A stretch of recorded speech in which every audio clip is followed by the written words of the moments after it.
ආයිබෝවන් සුපුරුදු පරිදි ඔයාලා හැමෝම අදත් ආදරෙන් සාදරෙන් පිළිගන්නවා ශානිත් කොරියා YouTube channel එකට. ඉතින් විශේෂයෙන්ම කියන්න ඕන අද වීඩියෝ එකේ මම ඔයාලට අරගෙන එන්නේ අපේ පරණ සිලබස් එකේ අවසාන ව්‍යාකරණ කොටස් දෙක ගැන.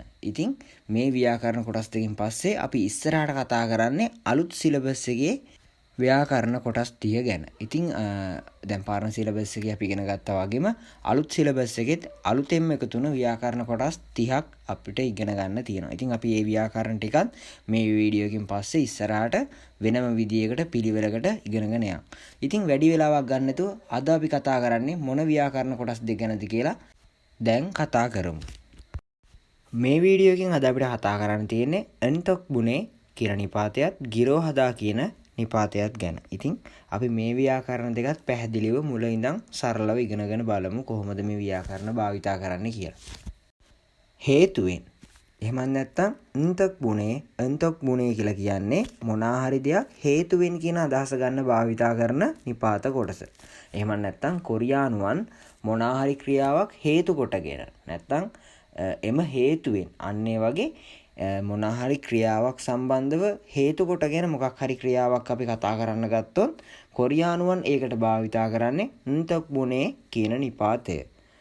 මෙම නිපාතය ක්‍රියාපද සමග යෙදීමෙන් යම්කිසි ක්‍රියාවක් හේතුවෙන් යන අර්ථය නිර්මාණය කරගත හැකිය.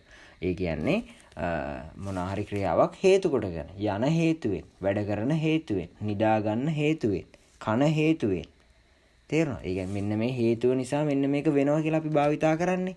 අන්න ඒ වගේ කොරියානුවන් මොන හරි ක්‍රියාවක් හේතුවෙන් මොකක් හරි ක්‍රියාවක් තව ගලපන්න උත්සාහ කරනකොට එයාලා භාවිතා කරන්නේ මෙන්න මේ එන්තොක් බුනේ කියන නිපාත කොටස. ක්‍රියාපදේ තා ඉවත් කළ පසුව සරේකින් අවසන් වේ නම් එන්තොක් බුනේ යොදන අතර හල් කිරීමකින් අවසන් වේ නම් එන්තොක් බුනේ යොදනු ලබයි. අර සුපුරුදු රීතිය. සරේකින් නම් බිඳුවත් එක නැතුව නිකම්ම එන්තොක් බුනේ කියලා අපි භාවිතා කරනවා. හල් කිරීමකින් අවසන් වෙනවා නම් එන්තොක් බුනේ තමයි භාවිතා කරන්නේ. හොඳයි අපි තවදුරටත් මේක පැහැදිලි කරගන්න මම උදාහරණ කීපයක් අරන් තියෙනවා. අපි ඒ තුනත් කතා කරලා බලමු. සදා කියන්නේ මොකක්ද? ඔයාලා හැමෝම දන්නවනේ. මිලදී ගන්නවා කියන එක. එතකොට සදා කියන එකේ දා ප්‍රත්‍යවත් කළා එන්තොක් බුනේ තමයි එකතු කරන්නේ. එහෙම කරන්න හේතුව මොකද්ද? දා ප්‍රත්‍ය අයින් වුණාම ඉතුරු වෙන්නේ සරයක්. එතකොට අපි එන්තොක් බුනේ තමයි එකතු කරන්නේ. එතකොට සන්තොක් බුනේ වෙනවා. සදාගිනගේ තා අයින් වෙනවා. කෙලින්ම එන්තොක් බුනේ එකතු වෙනවා. සන්තොක් බුනේ. මිලදීගත් හේතුවෙන්. මිලදී ගන්න හේතුවෙන්. තේරුණා? දෙවෙනි එක තියෙනවා මොක්තා. මොක්තා කියන ගේ තා ඉවත් කරාම ඉතුරු වෙන්නේ හල් කයන්න. එතකොට අපි භාවිතා කරන්නේ මොකක්ද? අර මම උඩින් කියලා තියෙනවා එන්තොක් බුනේ තමයි භාවිතා කරන්නේ. එතකොට මොගන්තොක් බුනේ. මොගන්තොක් බුනේ කන හේතුවෙන්. කන හේතුවෙන්.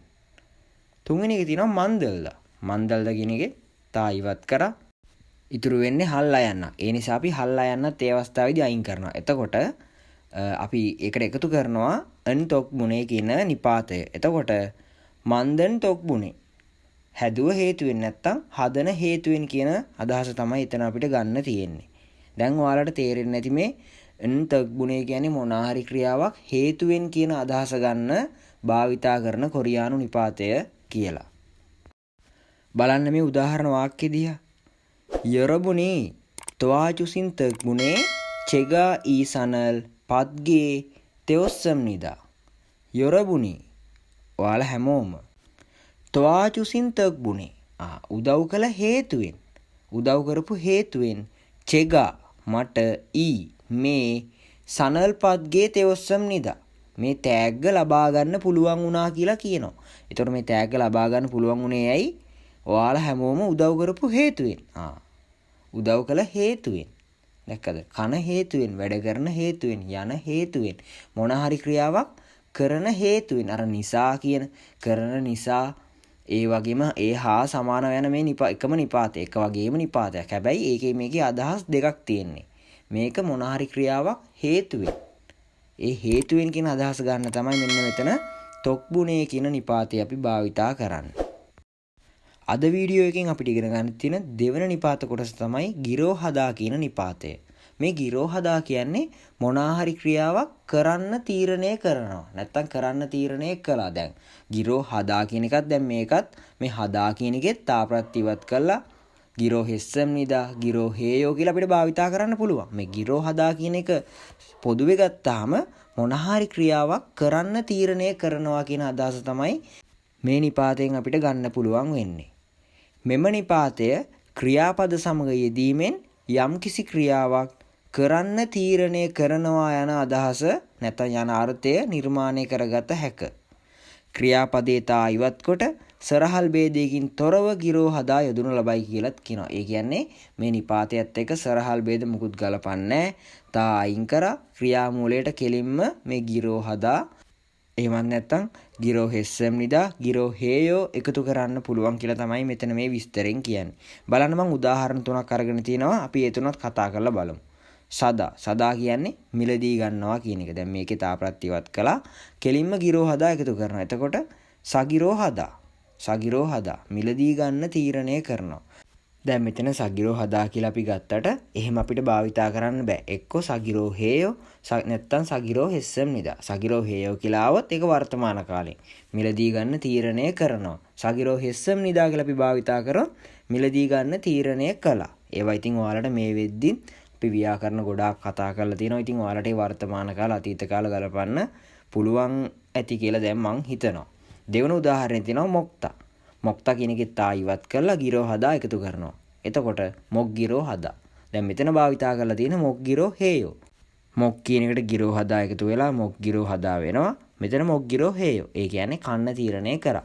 මොක් ගිරෝ හෙස්සම් නිදා කියලා ආවනම් කන්න තීරණය කළා කියලා තමයි අපිට ගන්න පුළුවන් වෙන්නේ. තුන්වෙනි එක තියෙනවා කදා. කදා කියන එකේ තා ඉවත් කරලා ගිරෝ හදා එකතු කරනවා. එතකොට ක ගිරෝ හදා. හැබැයි මෙතන තියෙන්නේ කගිරෝ හේයෝ. නැත්නම් අපිට කගිරෝ හෙස්සම් නිදා කියලා භාවිතා කරන්නත් පුළුවන්. කගිරෝ හේයෝ කියන්නේ යන්න තීරණය කරනවා. කගිරෝ හෙස්සම් නිදා කියන්නේ යන්න තීරණය කළා කියන අදහස ගන්න පුළුවන් වෙන නිපාතය.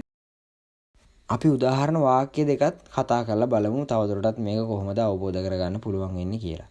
නෙයිල් පුතෝ චුල්කන් හගි චොනේ උන්දනල් හගිරෝ හෙස්සෝයෝ. නෙයිල් පුතෝ හෙට සිට චුල්කන් හගි චොනේ. ඒ කියන්නේ චුල්කන් හදා කියන්නේ වැඩට යනවා කියන එක. දැන් චුල්කන් හගි චොනේ කියන්නේ වැඩට යන්න කලින් උන්දොනල් ව්‍යායාම උන්දොන් හදා කියන්නේ ව්‍යායාම කරනවා. උන්දොන් හගිරෝ හෙස්සෝයෝ කියන්නේ ව්‍යායාම කරන්න තීරණය කළා කියලා. තේරුණාද? දැන් මෙතන උන්දොන් හදා කියන එක උන්දොන් හගිරෝ හෙස්සෝයෝ කියලා ආවම් ව්‍යායාම කරන්න තීරණය කළා කියලා තමයි අර්ථවත් වෙන්නේ. දෙවෙනි උදාහරණේ තියෙනවා හෙවිසා තෙන්රියුදරිරාන් තෙන්සනල් කගිරෝ හෙස්සෝයෝ. සමාගමේ යාළුවොත් සමග හෙවිසා තෙන්රියුදර් කියන්නේ සමාගමේ යාළුවොත් ඉරාන් සමග තෙන්සනල් කගිරෝ හෙස්සෝයෝ. කඳු නගින්න තීරණය කළා. දැන් කගිරෝ හේයෝ කියලාම කඳු නගින්න තීරණය කරනවා. කරන ගමන් ඉන්න ගමන් වර්තමාන කාල ක්‍රියාව. දැන් කගිරෝ හෙස්සෝයෝ කියලාම කරන්න නැත යන්න තීරණය කළා කියලා තමයි අපිට අර්ථවත් කරගන්න පුළුවන් වෙන්නේ. ඉතින් මේ විදිහට තමයි අද වීඩියෝ එකේ අපිට ව්‍යාකරණ කොටස් දෙක ඉගෙන ගන්න තියෙන්නේ. පළවෙනි නිපාතය තමයි අන්තක් බුනේ කියන නිපාතය. දෙවෙනි නිපාත කොටස තමයි ගිරෝ හදා කියන නිපාතය. අන්තක් බුනේ කියන්නේ මොනාහරි ක්‍රියාවක් හේතුවෙන් කියන අදහස ගන්න භාවිතා කරන නිපාතය. ගිරෝ හදා කියන්නේ මොනාහරි ක්‍රියාවක් කරන්න තීරණය කරනවා නැත්නම් තීරණය කළා කියන අදහස ගන්න භාවිතා කරන නිපාතය. මේ වීඩියෝ එකත් එක්කම අපි පරණ සිලබස් එකේ නැත්නම් 2024න් අවසන් වුණු සිලබස් එකේ නිපාත කොටස් නැත්නම් ව්‍යාකරණ කොටස් සියල්ලම කරලා ඉවරයි පිළිවෙලකටම පාඩමෙන් පාඩමට. මේ ව්‍යාකරණ දෙක තියෙන්නේ 50 වෙනි පාඩමේ. ඊට පස්සේ ඉතින් අපිට අලුතෙන් ඉගෙන ගන්න තියෙන අලුත් සිලබස් එකේ ව්‍යාකරණත් මම ඉස්සරහට වීඩියෝ මගින් ඔයාලට අරගෙන එනවා. ඒ වෙනකන් මම ආරාධනා කරනවා මාත් එක්ක දිගටම රැඳිලා ඉන්න. ලයික් කරන්න, කමෙන්ට් කරන්න, subscribe කරලා නැත්නම් අනිවාර්යයෙන්ම subscribe කරන්න. මම ශාන්විත් කොරියා.